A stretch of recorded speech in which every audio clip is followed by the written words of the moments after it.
எங்க அப்பா வந்து 8:43 முந்தின நாள் நைட்டு 8:43க்கு போன் அடிச்சு எங்க அம்மா பேர் சொல்லி என்ன காப்பாத்துன்னு சொன்னாங்க. என்ன விட்டுருங்க, நான் வேலைக்கு வந்திருக்கேன் எங்க அப்பா சொன்ன சவுண்டு கேட்டுச்சு. திரும்ப அதே ஹிந்திக்கார நம்பருக்கு போன் அடிச்சு இது என்ன ஸ்டேஷன் ஒரு அண்ணனை வச்சு பேசி எந்த ஸ்டேஷன் கேட்கும்போது இது மத்திய பிரதேஷ் போற ட்ரெயின். எங்க அப்பா நான் கன்னியாகுமரி ட்ரெயின்னு சொல்றாங்க. மத்திய பிரதேஷ் போற ட்ரெயின் அப்படின்னு சொன்னேன். இத்தாருங்கிற இடத்துல 10:25க்கு இறக்கி விடுவேன்னு சொன்னாங்க. இறக்கி விட்டு நாங்க ஒரு போலீஸ் ஒப்படைச்சிருங்க எங்க அப்பாவை அப்படின்னு சொன்னோம். 25க்கு நான் இறக்கி விட்டு போலீஸ் ஒப்படைச்சிட்டேன்னு அந்த ஹிந்திக்காரன் அங்க சொல்லிட்டாங்க. திரும்ப அவங்க போன் எடுக்கல. அதுக்கப்புறம் நேற்றுக்கு 6 மணி போல எங்க அம்மாக்கு ஒரு போன் வந்துச்சு. இப்படி மாசான முத்துங்கிறத யாரு உங்க கணவரான்னு கேட்டு அவங்க இறந்து போயிட்டாங்க அப்படின்னு போட்டோ எல்லாம் அமுச்சு விட்டுருக்காங்க.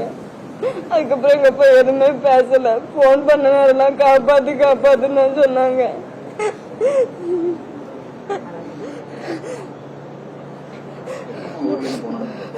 முதலமைச்சர் வந்து எங்க அப்பா பாடிய வாங்கி எப்படியா சீக்கிரம் இங்க கொண்டு வரணும். எங்க குடும்பத்துக்கு ஏதாவது ஹெல்ப் பண்ணணும். எங்களுக்கு வேற யாருமே இல்லை, எங்க அப்பா மட்டும்தான் இருந்துச்சு. எங்க அப்பாவை மட்டும் சீக்கிரமா அங்க கொண்டு வர ஏற்பாடு பண்ணி தரணும். பொண்ணு +2 முடிச்சுட்டு ஒரு ஹோட்டல்ல பில்லிங் போட்டுக்கிட்டு ஒரு குறைந்த ஊதியத்தில் இருக்கு. இது பெரிய இழப்பு அவர் இங்க இருந்து போனது. அதனால அவங்களுடைய கோரிக்கை நம்முடைய மாண்புமிகு முதல்வருடைய கவனத்திற்கும் நம்ம இப்போது தெரிவிச்சிருக்கோம். நிச்சயமாட்டு நம்முடைய மாண்புமிகு முதல்வர் அவர்கள் அவங்க நேரே போபாலுக்கு போய் அந்த பாடியை வாங்கிட்டு வரக்கூடிய அளவுக்கு வசதியும் கிடையாது, அவங்களுடைய ஆட்களும் இல்லை. அதனால் நம்முடைய மாண்புமிகு முதல்வர் அவர்கள் நம்முடைய தமிழக அரசின் சார்பாக அதிகாரிகளை அனுப்பி வேண்டிய நடவடிக்கை எடுத்து நிச்சயமாக அவங்களுடைய இறந்த அவருடைய தந்தையாருடைய உடலை அவங்களுடைய குடும்பத்தாரிடம் நிச்சயமாக ஒப்படைப்பார்கள். மாவட்ட ஆட்சியருடைய கவனத்துக்கும் சொல்லியிருக்கின்றது. வேண்டிய ஏற்பாடுகள் செய்து தருவார்கள்.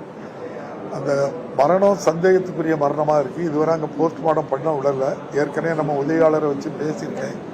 அப்போ காலையிலே போஸ்ட்மார்ட்டம் பண்ணணும் போது நீங்கள் பண்ணுனா வீடியோ வச்சு தான் போஸ்ட்மார்ட்டம் பண்ணணும். அங்கே என்ன நடந்துங்கிறத நீங்கள் நம்முடைய தமிழக முதல்வருடைய கவனத்திற்கும் நம்முடைய அரசுக்கும் தெரிவித்து அதன் பின்பு போஸ்ட்மார்ட்டம் பண்ணி திரும்ப அங்கே பாடி அனுப்பணும். அப்படிதான் நம்ம சொல்லியிருக்கோம். நிச்சயமாக நம்முடைய மாண்புமிகு முதல்வர் நல்ல முடிவெடுப்பார்கள் என்று